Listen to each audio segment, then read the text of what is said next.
Abrimos entonces, señoras y señores, la mesa de En Perspectiva en este, que es miércoles, ¿no? Miércoles 20 de junio del año 2018. Miércoles celeste.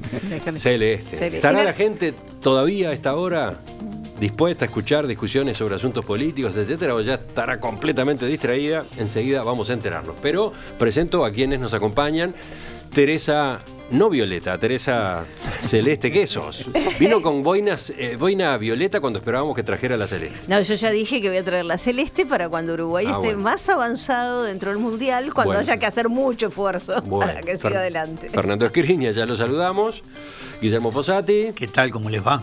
Y Fernando Butazzoni. Bueno, buen día para todos. Cientos de vecinos del Prado marcharon este lunes desde las puertas de la Rural hasta la casa del presidente Tabaré Vázquez en la calle Buyental, reclamando por la inseguridad en esa zona de Montevideo. La movilización había sido convocada a raíz de la muerte de Mateo Urtiaga, un joven de 20 años que fue asesinado en la madrugada del sábado a media cuadra del domicilio de la familia Vázquez.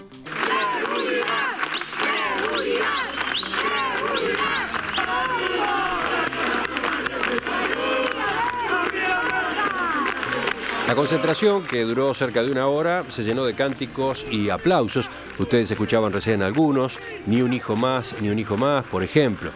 Las personas que se habían movilizado encendieron velas, llevaron varios carteles.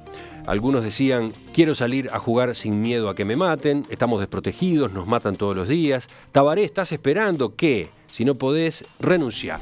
Y hubo planteos más radicales todavía.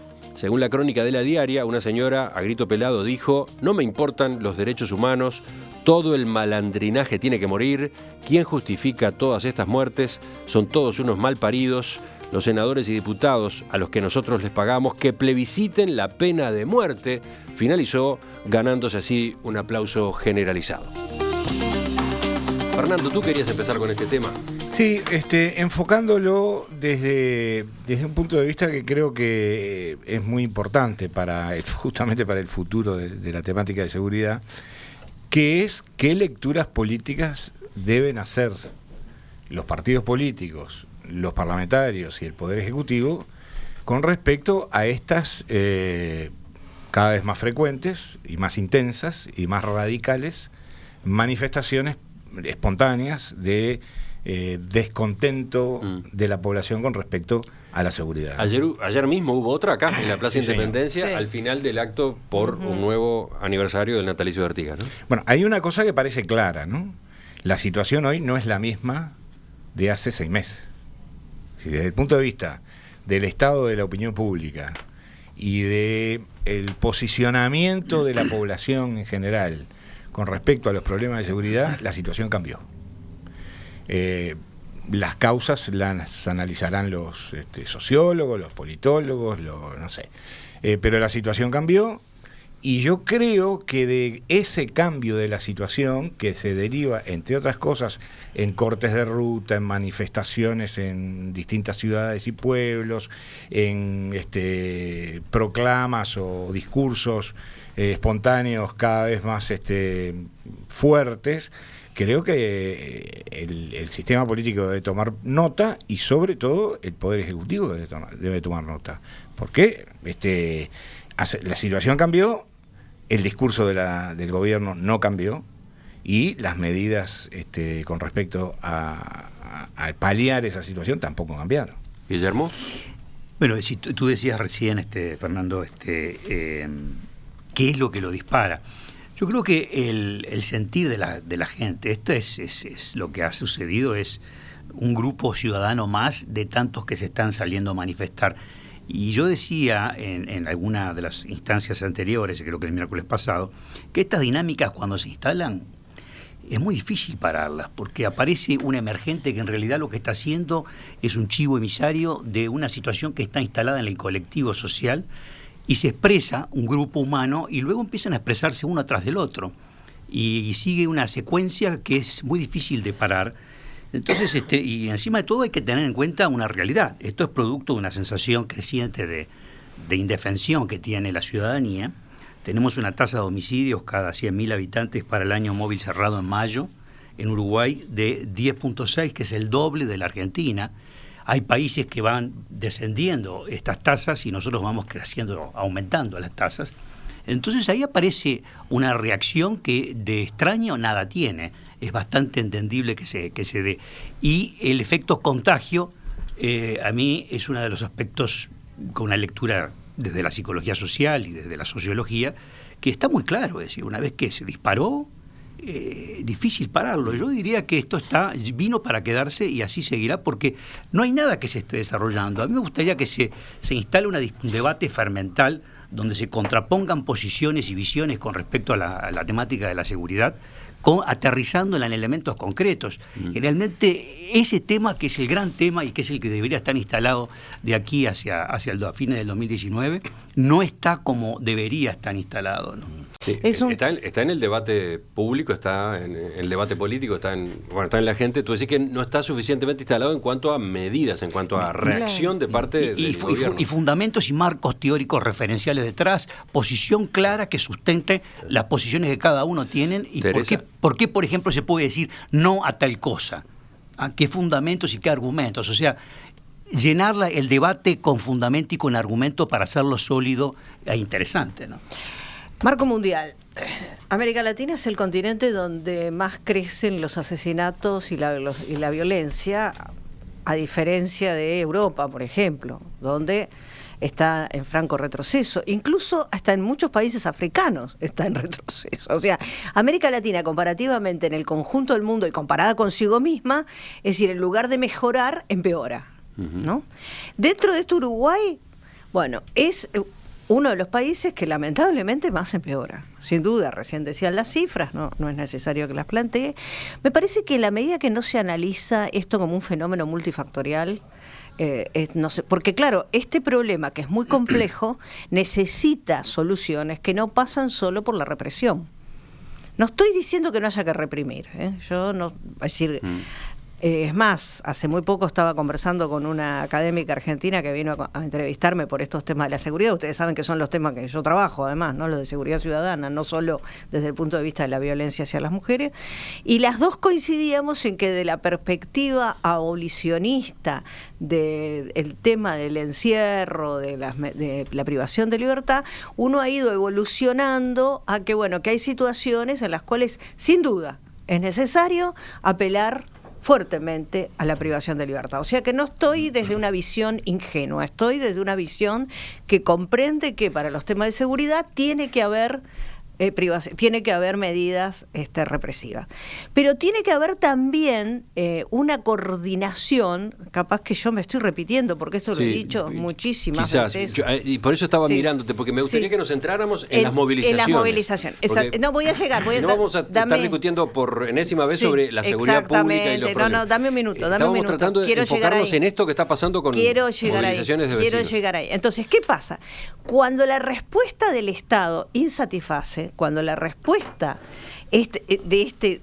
y aparecen aspectos nuevos como lo de la droga, como el narcotráfico, etcétera, ¿qué pasa? Esto es como una ley física. Recién decía Fernando, bueno, a ver, los sociólogos, y sí, pero es como la ley física. Los espacios que no se ocupan, los ocupan otros. Entonces, el tema es que ante la falta de respuesta, de garantías, de decisión, de posición del sistema del Estado en su conjunto, no solo el Ministerio del Interior, insisto, porque a mí me parece que eso tiene que estar claro, entonces la sociedad empieza a ocupar lugares que antes no estaban. Y termino con una cosa. Con respecto a la participación ciudadana, durante mucho tiempo funcionaron muy bien las mesas de convivencia ciudadana, donde en los barrios la gente concurría, iba, etcétera. Eso fue hasta hace 6, 7 años atrás, 10 años. No sé por qué razón dejaron de existir? Eso es una pregunta que uno se podría hacer.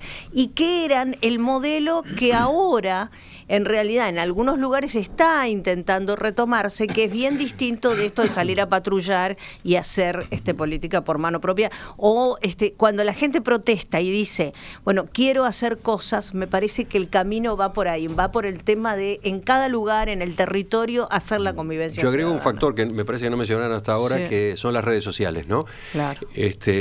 Facilitan mucho este tipo de convocatorias, Exacto. este tipo de catarsis, Sí. pero además facilitan porque en muchos lugares de Montevideo, en muchas ciudades, muchos barrios, existen redes Sí, sí. dedicadas al tema seguridad pública, ¿no?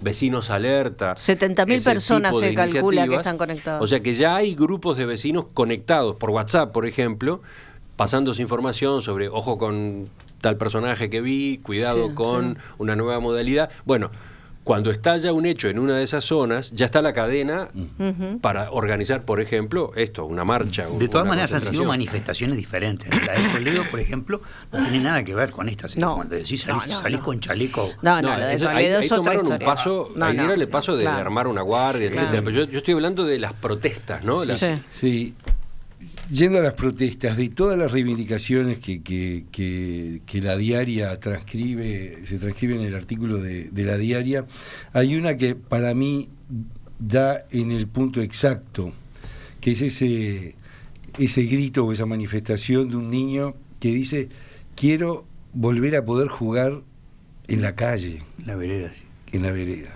Claro. ¿Qué quiere decir eso? Son manifestaciones por la libertad, porque cuando la seguridad está comprometida, en realidad lo que está comprometido es eso, es la libertad ambulatoria, la libertad de estar en los espacios públicos, la libertad de caminar en la noche con cierta seguridad, etcétera. Entonces, lo que está en juego acá es la libertad.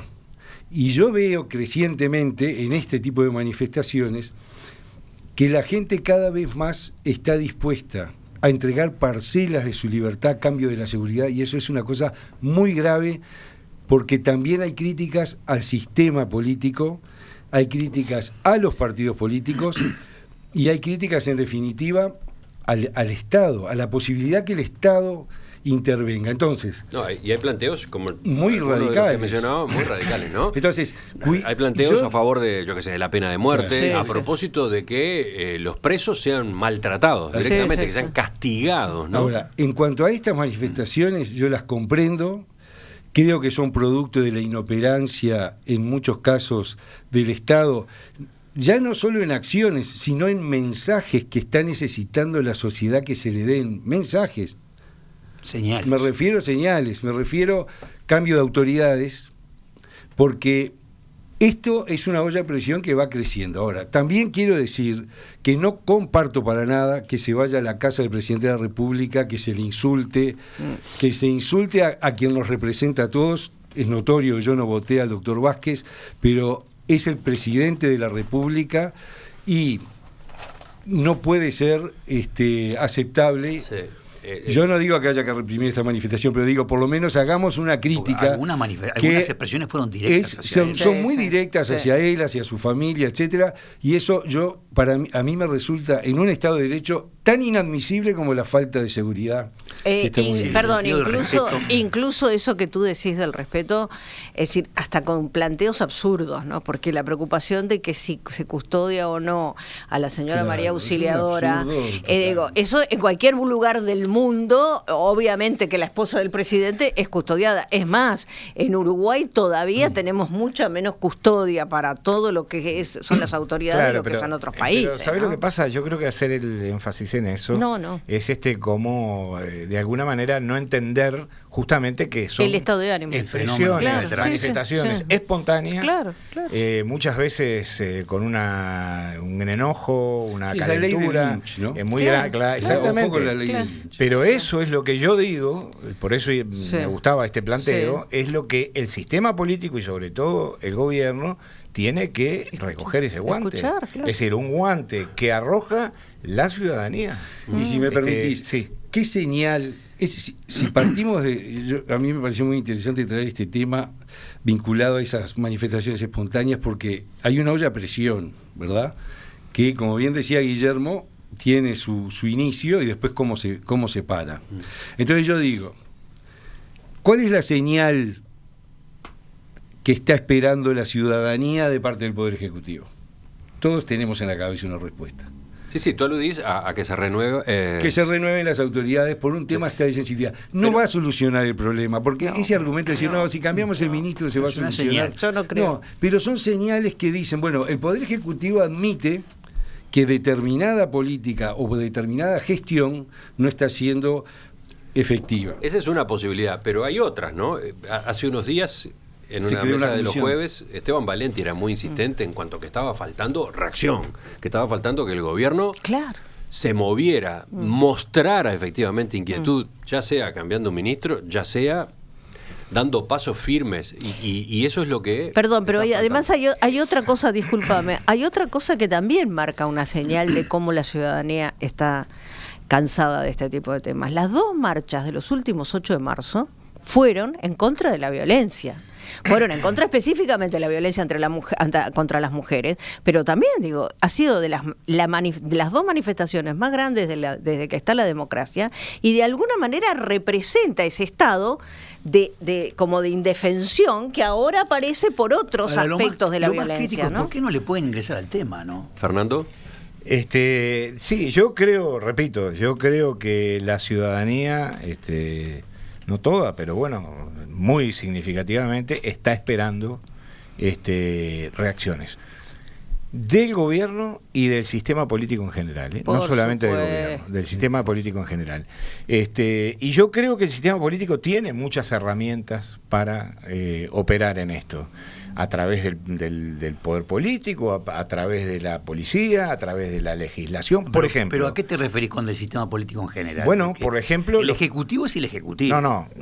Yo lo que digo es, ¿por qué no se legisla la tenencia de armas de otra manera? Por ejemplo, eso puede ser un trámite de, 72 horas. A eso me refiero con el sistema político. Sí, no sé, no Fernando, sería si la gente razonable. espera eso. ¿Cómo? Yo, francamente, ¿Cómo? creo que las responsabilidades son distintas y me hago Pero cargo por que supuesto tú que lo distintas. razonás así y estoy totalmente de acuerdo. Yo no sé si son tanto leyes o si la gente quiere... Hay un problema. A ver, los ministros. Yo los escuché a ¿qué todos. son los ministros? Yo los escuché a todos. Aparte propusiste el tema. Exacto. No, eso no tiene nada que ver. Yo creo que es muy peligroso también ponerse en la posición de qué es lo que quiere la gente. Yo creo que lo que tiene que hacer el sistema político, y cuando me refiero al sistema político es a aquellos que tienen la responsabilidad de conducir políticamente la vida institucional del país. Cuando me refiero a eso, creo que lo primero que tiene que hacer es abstraerse del grito de la tribuna, porque si no, terminan pidiendo, legislando penas de muerte, amputación de manos para los ladrones, lapidación para las mujeres infieles, etcétera, etcétera. No, yo creo que hay que tomar una serie de medidas, algunas de ellas son puramente administrativas, algunas de ellas son ejecutivas, algunas de ellas son legales, pero lo que digo es, y obviamente que la vanguardia la tiene que tener el Poder Ejecutivo y el Presidente de la República, eso está clarísimo. Yo no sé si es decir, me parece que cuando vos tenés ratones en tu casa, lo menos que podés hacer es aparecer con una escoba nueva, porque es como un chiste, ¿no? O sea, todo el mundo sabe. Tú estás avalando el planteo de Fernando. ¿Con respecto a? Escoba nueva. No, justamente, me parece que es lo menos eficaz, nadie va a combatir a los ratones cambiando la escoba de su casa y comprando una nueva. Yo creo que los ministros... Hay 2 aspectos, porque acá se habla de voltear al ministro. Vamos a voltear al ministro, que es una cosa que viene de antes del golpe de Estado, ¿no? Como se decía, una interpelación, volteamos al ministro. A todos. Yo creo que también los ministros hay un tema de sensibilidad, de retirarse de un cargo cuando uno se da cuenta que las cosas no están saliendo. Hay veces que un ministro apoya mucho más dando un paso al costado, volviendo a su banca de senador, de donde puede hacer otros aportes, porque son muchos años y viene un año electoral y la situación, yo me temo que si no hay unas señales, que no es crear una comisión únicamente. Bueno, la comisión se creó y de la comisión esperábamos que hubiera novedades pronto y hasta ahora. Claro. Incluso fue anunciado por el presidente, fue anunciado como que iba a haber medidas. Pero lo que pasa es que hay que primero el primer punto es si efectivamente existe un conjunto de criterios monolíticos, uniformes, donde todos estén de acuerdo. Yo creo que hay problemas en la interna Frente Amplista, con posiciones diferentes con respecto al tema de la seguridad y cómo encarar el tema de la seguridad. También lo hay, por supuesto, en la oposición. Pero entonces ese es el primer componente de sinceramiento, y donde debería pasar por menos ideología política y por más apoyo en la evidencia empírica de lo que da resultados. Porque la gente lo que está esperando es efectividad, y no tiros al aire ni improvisaciones, sino decir, bueno, hay un conjunto de paquete de medidas que efectivamente han demostrado, y tenés que recoger evidencia, porque si no recoges evidencia concreta para apoyarte y lo vas a estar todo basando en visiones contrapuestas, que no es el caso acá. Pues bien decía Teresa, no es hay que abordarlo sistémicamente. Tenés componentes dirigidos hacia las causas del delito para medidas en el mediano y largo plazo, y tenés una emergencia instalada en este momento que tenés que tener acciones concretas, y la gente lo que está pidiendo es ejecutividad. Por eso es que yo pongo la tinta sobre el Ejecutivo, porque la gente lo que está pidiendo son resultados concretos y acciones efectivas que salgan de la inacción. Y tendrá que definir el Ejecutivo cuál es la acción concreta que entienden pertinente llevar adelante, pero lo tiene que hacer. Lo último, dos palabras. Lo último, coordinación, sistematización, planificación, aprendizaje, entender que no pueden seguir manejando la cosa pública, dividiendo. Este sector del frente hace esto, este hace esto otro, este hace esto otro, y nombrando a la gente desde ese punto de vista. A mí me parece que una de las grandes fallas en este tema, que es donde más se nota, pero también en otros, es esa, ¿no? Es decir, no confiar, no designar para los cargos a personas capacitadas para llevarlos adelante. Dicen algunos de los oyentes, ojo que la concentración del lunes fue convocada por el diputado Rodrigo Goñi del Partido Nacional, es público el Twitter. Veamos, pasemos en limpio esa información. Efectivamente hubo un tuit del diputado Goñi, y Goñi estuvo. Si me lo piden voy, dijo al diario El País el diputado del Partido Nacional cuando fue consultado por su presencia en la movilización del lunes de noche. La marcha para reclamar justicia por el joven asesinado a metros de donde vive el jefe de Estado fue organizada por vecinos mediante las redes sociales. Y Goñi avaló, puso en Twitter: un gobierno que no puede cuidar la vida de sus ciudadanos es un gobierno que perdió su capacidad de gobernar. Es nuestra tarea hacerlo reaccionar y exigirle que ejerza la autoridad para proteger a nuestras familias. Acompañamos movilización ciudadana. El diputado dijo que fue junto con el líder de su sector, el senador Javier García del Espacio 40, pero optaron por no continuar hasta la casa familiar del presidente. No correspondía, indicó. A su vez opinó que no cree que la presencia de dirigentes blancos en la marcha comprometa la iniciativa. Mi concepción de la política es que una manifestación ciudadana no está separada de lo político, dijo. Explicó que su grupo suspendió sus actividades para acompañar la marcha. Parece perfecto.